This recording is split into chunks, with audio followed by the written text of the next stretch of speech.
गरीब की लॉटरी। एक छोटे से गांव में रामू नाम का एक गरीब किसान रहता था। रामू की जिंदगी बहुत कठिन थी।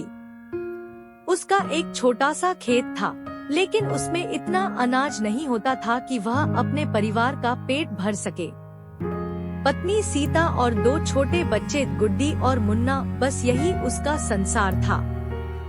हर दिन रामू सूरज उगने से पहले उठता, बैल को हल में जोतता और खेत में पसीना बहाता। लेकिन जब फसल कटती तो व्यापारी औने पौने दामों में अनाज खरीद लेते और रामू के हाथ में बस कुछ ही पैसे आते।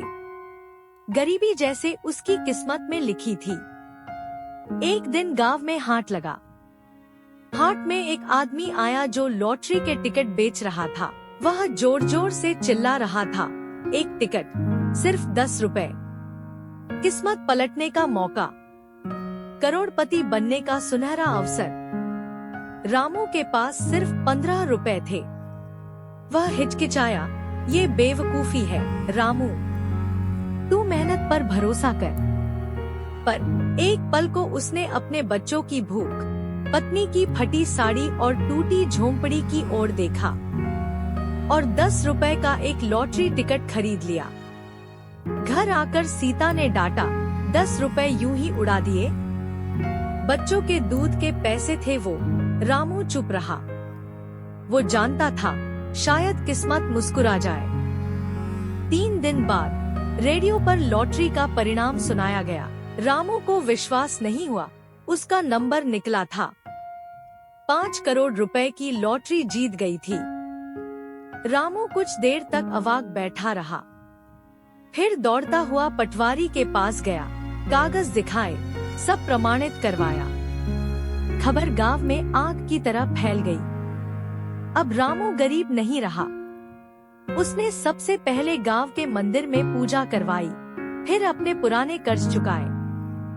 अपनी पत्नी के लिए नई साड़ी, बच्चों के लिए किताबें और खिलौने खरीदे। पर उसने सिर्फ खुद पर खर्च नहीं किया। रामू ने गांव के स्कूल को पक्की इमारत बनवाई, एक अस्पताल खुलवाया, गरीब किसानों के लिए एक सहायक समिति शुरू की जहां ब्याज मुक्त ऋण दिया जाता था। गांव के लोग रामू को अब लॉटरी वाला दाता कहने लगे। लेकिन रामू हमेशा यही कहता, ये सब भगवान और मेरे बच्चों की भूख की दुआओं का असर है। पर असली खुशी तब मिली जब मैं दूसरों की मदद कर पाया। सीख, कभी कभी किस्मत अचानक चमक जाती है, लेकिन असली महानता तब है जब इंसान उस दौलत का उपयोग दूसरों की भलाई के लिए करे। रामू ने न सिर्फ अपनी जिंदगी बदली, बल्कि पूरे गांव की किस्मत भी बदल दी। Thank you for watching. Please like and subscribe my YouTube channel Preeti world story.